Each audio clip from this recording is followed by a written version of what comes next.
대구시가 공산댐 상수원 보호구역을 33년 만에 해제합니다. 근린생활시설이나 휴게 음식점 개설이 자유로워집니다. 총선에서 친박 간별사를 자처했던 친박계 좌장 최경환 의원이 칩거에 들어갔습니다. 총선 참패 이후 당권 도전 등 향후 행보에 관심이 쏠리고 있습니다. 장애 차별 진정이 해마다 크게 늘고 있지만 관련 기관의 조사 속도는 턱없이 느립니다. 앞으로는 지역 인권사무소가 그 역할을 맡게 돼 사정이 좀 나아질 전망입니다. 급변하는 환경에서 우리 농업이 나아가야 할 방향을 짚어보는 기획뉴스. 오늘은 농식품 수출로 새로운 활로를 찾아야 한다는 내용을 보내드립니다. 네, 시청자 여러분 안녕하십니까? 대구 경북 소식 전해드립니다. 팔공산 공산저수지 주변은 33년째 상수원 보호구역으로 묶여 있습니다. 하지만 대구시가 수백억 원을 들여 오염 예방 대책을 세움에 따라 60% 정도가 보호구역에서 해제됩니다.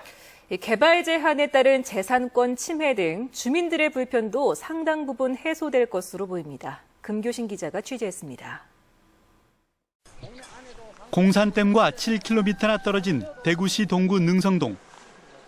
농장이란 간판을 달았지만 사실상 식당 영업을 하고 있습니다. 상수원 보호구역으로 식당 영업은 엄연한 불법이지만 주민들은 생계를 위해 벌금과 전과를 감내해낼 수밖에 없습니다. 주택을 짓거나 늘리지도 못하는 등 개발 행위가 제한돼 지난 33년간 주민들의 불편은 이루 말할 수 없었습니다. 이제 창고로 해가지고 거주하는 주민들도 많이 있다고 봐야죠.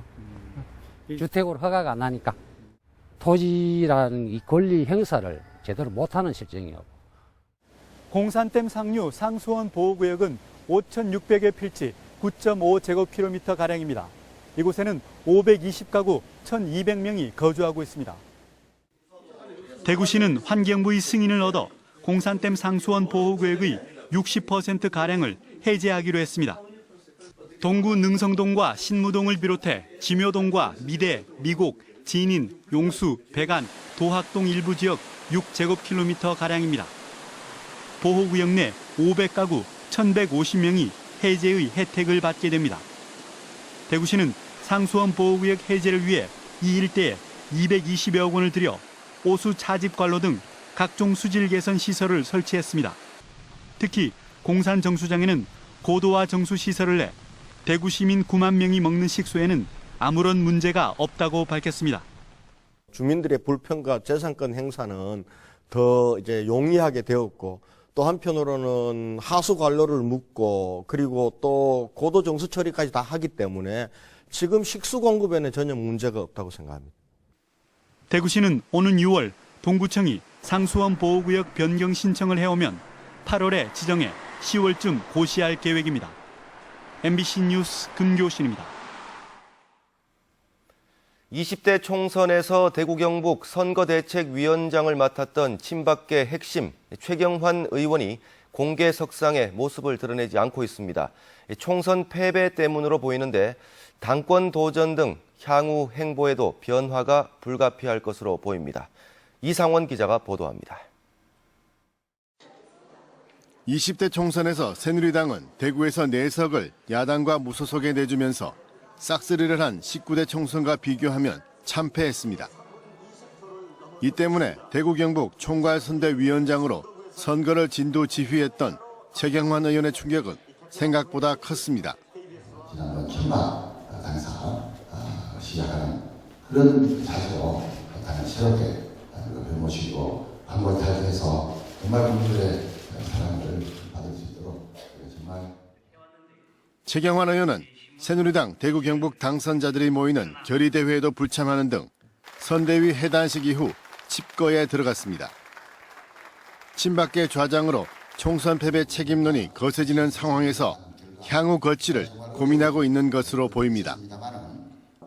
당장 전당대회에서 당권에 도전할지가 관심사인데 가능성이 낮을 것이라는 전망이 나오고 있습니다. 총선 패배 1차적인 책임 있는 사람이 후보로 나오는 것에 대한 비판이 있을 수가 있고 또 나온다면 비박 쪽에서 절대 용납하기 때문에. 이렇게 되면 최경환 의원이 선택할 수 있는 길은 더더욱 좁아질 수밖에 없습니다. 경제부총리와 원내대표까지 거친 4선 의원인 만큼 총리나 대통령 비서실장, 국회 부의장은 가능할 수 있지만 어느 자리든 쉽게 결정 내리기 어려울 것이라는 관측이 지배적입니다. 얼만큼 경쟁력 있는 후보를 갖다가 지금 만들어내느냐 하는 숙제를 갖다 풀어야 되는데 그러자면 사람들의 마음을 모아야 될 거 아닙니까? 정권을 반드시 재창출해야 되겠다면 좀 더 긴 안목, 넓은 시각으로 봐야 된다 이 말씀을 드리는 거예요. 총선 전만 해도 유력한 당대표로 거론됐지만 총선 패배라는 성적표와 새누리당을 보는 싸늘한 민심에 최경환 의원의 고민은 더욱더 깊어지고 있습니다. MBC 뉴스 이상원입니다. 검찰이 뇌물수수 혐의로 조사를 해온 권영세 안동시장을 불구속 기소했습니다. 안동의 한 복지재단에서 1,000만 원을 받은 혐의인데 권 시장은 돈 받은 사실 자체를 부인하고 있습니다. 홍석준 기자가 보도합니다. 검찰은 권영세 시장에게 정치자금법 위반죄와 함께 뇌물수수 혐의를 적용했습니다. 지난 지방선거 직전 안동의 장애인 복지재단 이사장으로부터 선거자금 1,000만 원을 받았는데 이 돈에 안동시장 직무와 관련된 포괄적 대가성이 있다고 본 겁니다. 검찰에 따르면 장애인재단은 2005년부터 배전반 수십억 원어치를 안동시에 수의계약으로 납품해왔습니다. 또 재단의 기본 재산을 매각한 돈 10억 원을 이사장의 채무 변제에도 사용했습니다. 이 과정의 뚜렷한 위법성은 발견되지 않았지만 인허가를 내준 안동시의 재량권이 상당히 폭넓게 사용된 걸로 검찰은 판단했습니다. 보조금으로 구입한 사출기를 안동시에 허가 없이 임의로 매각한 부분에 대해서 묵인해 주는 등 각종 특혜를 받고 있었으며 그러나 검찰 조사에서 권 시장은 돈을 받은 사실은 물론 검찰이 돈 전달자로 지목한 복지재단 대표를 만난 일도 없다며 혐의 전체를 완강하게 부인하고 있습니다. 검찰은 돈 전달을 입증할 구체적 증거를 재판 과정에서 공개하겠다고 밝혀서 양측 간의 치열한 법정 공방을 예고했습니다. 한편 권 시장 자택을 압수수색하는 과정에서 인사 비리로 의심되는 돈 뭉치가 나왔지만 이렇다 할 혐의점은 찾지 못했다고 검찰은 밝혔습니다. MBC 뉴스 홍석준입니다. 대구와 경북 선거관리위원회는 20대 총선 후보자 방송 토론에 불참했던 당선자 2명에게 과태료를 부과했습니다. 이 과태료 부과 대상은 새누리당 대구 중남구의 곽상도 당선자와 경주의 김석기 당선자로 과태료 400만 원씩이 부과됐습니다. 이 과태료가 부과된 두 당선자는 별도의 이의 신청을 하지 않아 이 과태료의 20%인 80만 원을 감경받아 320만 원을 납부해야 합니다. 장애인 차별 금지법이 시행되면서 장애 차별 진정도 해마다 크게 늘고 있습니다. 하지만 늘어나는 진정 건 수에 비해서 관련 기관의 조사 속도는 턱없이 느려 불만이 많았는데요. 지역의 인권사무소가 그 역할을 맡게 돼 사정이 좀 나아질 전망입니다. 양관희 기자가 보도합니다. 지난 2월 장애인 단체의 시위 모습입니다. 대구의 한 시설에서 관리 소홀로 2007년부터 최근까지 장애인 3명이 숨지고 13명이 동의 없이 정신병원 폐쇄병동에 입원됐다는 국가인권위원회의 조사 결과 때문이었습니다. 당시 인권위 조사는 7개월가량 걸렸습니다.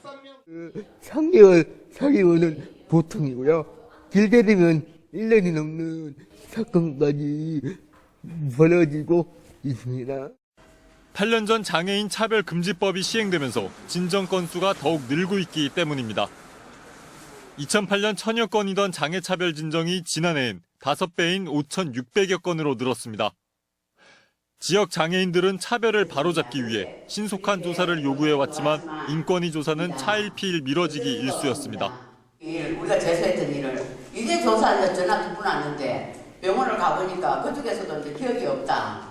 이렇게 나온다. 이런 사정을 개선하기 위해 지역 인권사무소도 지난달부터 조사가 가능하도록 했습니다. 교도소와 정신병원, 지자체 등에 한정됐던 조사 범위를 장애차별과 학교, 국가기관, 공직 유관단체 등의 인권침해 사건으로까지 확대했습니다.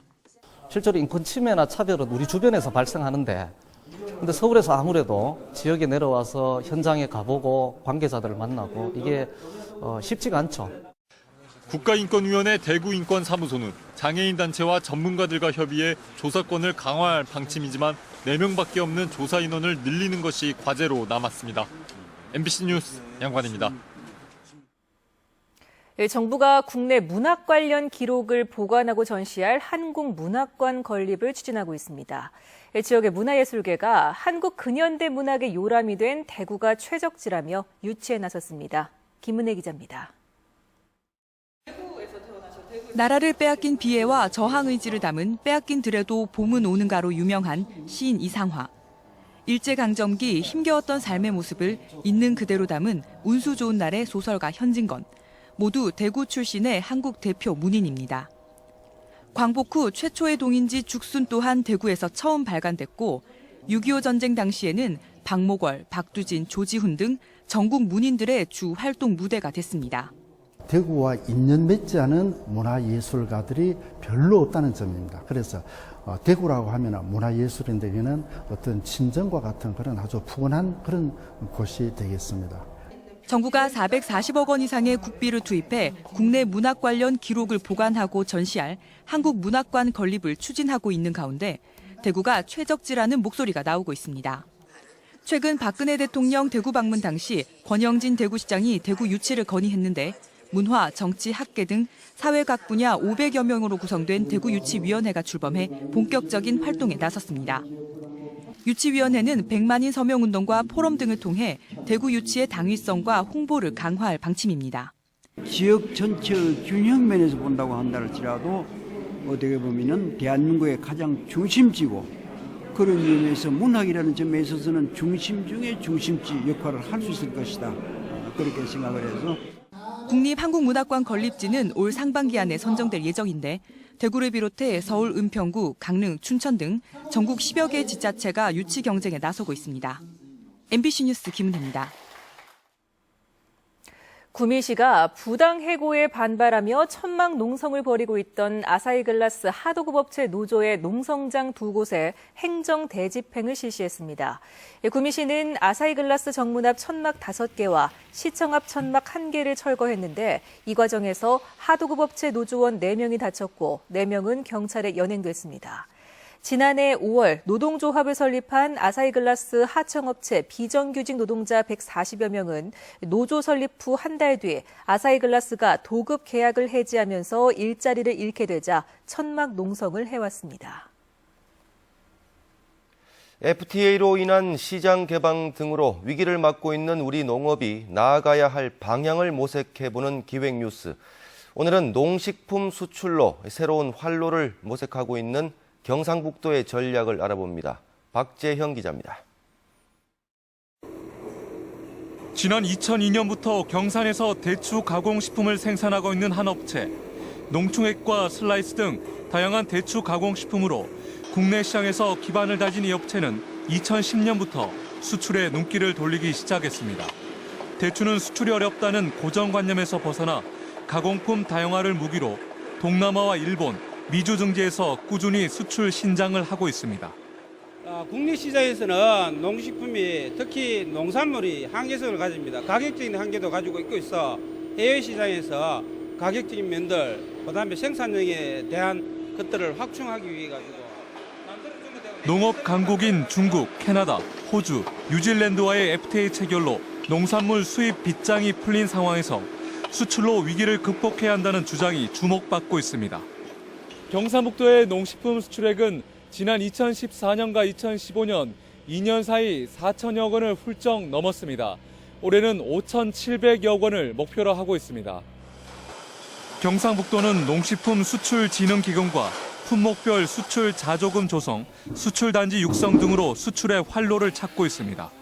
농산물 자체도 우리나라에서도 시장 개척을 하는데 서울의 수도권에 들어가야 되고 해외 수출 신장해서 옛날에 고생하던 걸 생각하면 충분히 극복할 수 있다고 보고. 하지만 수출이 가공식품에 치우친 데다 검역 조치로 신선 농산물의 중국 수출길이 막혀 있다는 점은 풀어야 할 과제입니다. 이 밖에도 공산품 수출 기업과의 판로 연계와 수출 농산물 생산단지 육성, 국가별, 품목별, 중장기 수출 계획을 수립해야 한다는 목소리도 높습니다. MBC 뉴스 박재영입니다. 경상북도는 직장 은퇴자들의 인생 2막을 돕기 위해 6차 산업을 통한 새 출발 창업 컨설팅 사업을 실시합니다. 이를 위해 은퇴자 가운데 경북도민과 출향인, 6차 산업 창업 희망자, 귀농 귀촌인 등을 오는 6월 말까지 모집해서 교육을 실시할 예정입니다. 교육 프로그램은 6차 산업과 연계한 창업에 대한 이해와 6차 산업 현장 체험 등으로 구성됩니다. 경북교육청이 법외 노조 판결 이후 학교로 복귀하지 않은 전교조 경북지부 전임자 2명을 교육부 지시에 따라 직권 면직 조치했습니다. 또 이와 별도로 역사교과서 국정화에 반대한 시국선언 서명교사 1,032명에게는 주의 경고 등의 행정조치를 내렸고 전교조 전임자 4명은 징계 의결을 요구해 놓은 상태입니다.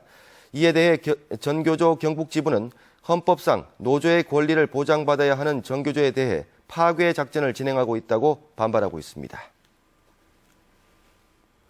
대구시는 동대구역 복합환승센터와 관련해 예상치 못한 교통 문제가 발생할 경우 동대구로에서 환승센터 지하 3층 주차장으로 직접 연결되는 지하 진입로를 사업 시행자가 설치하는 내용을 추가 교통 개선 대책으로 신세계와 합의했습니다. 또 신세계가 센터 개점 전에 주차 교통관리 인력 투입 등 각종 운영 대책을 시행하고 센터 주변 교통 상황에 대한 모니터링도 실시한다고 대구시는 밝혔습니다. 세계 평화 기자 포럼 소속의 해외 기자단 70여 명이 오늘 대구를 방문했습니다.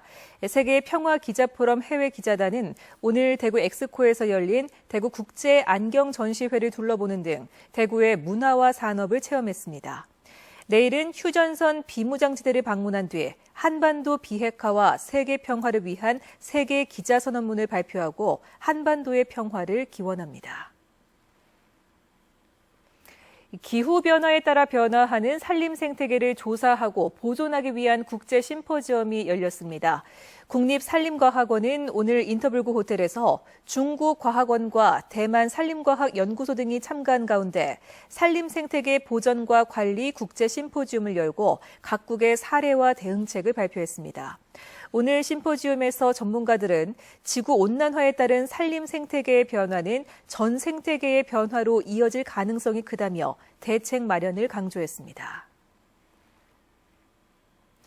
대구지방경찰청에 따르면 올해 1월부터 3월까지 발생한 전화 금융사기, 이른바 보이스피싱은 41건으로 144건이 발생했던 지난해 같은 기간에 비해 71%가 줄었습니다. 피해 금액 역시 17억 9천만 원에서 10억 2천만 원으로 7억 원 넘게 감소했습니다. 경찰은 금융기관과 업무 협약을 맺은 뒤 피해가 줄었다고 밝혔습니다. 국내 유일의 국제 안경 전문 전시회인 2016 대구 국제 안경 전시회가 오늘 엑스코에서 개막해 사흘간의 일정으로 열립니다. 네, 지금까지 대구 경북 소식 전해드렸습니다. 시청해주신 여러분 고맙습니다.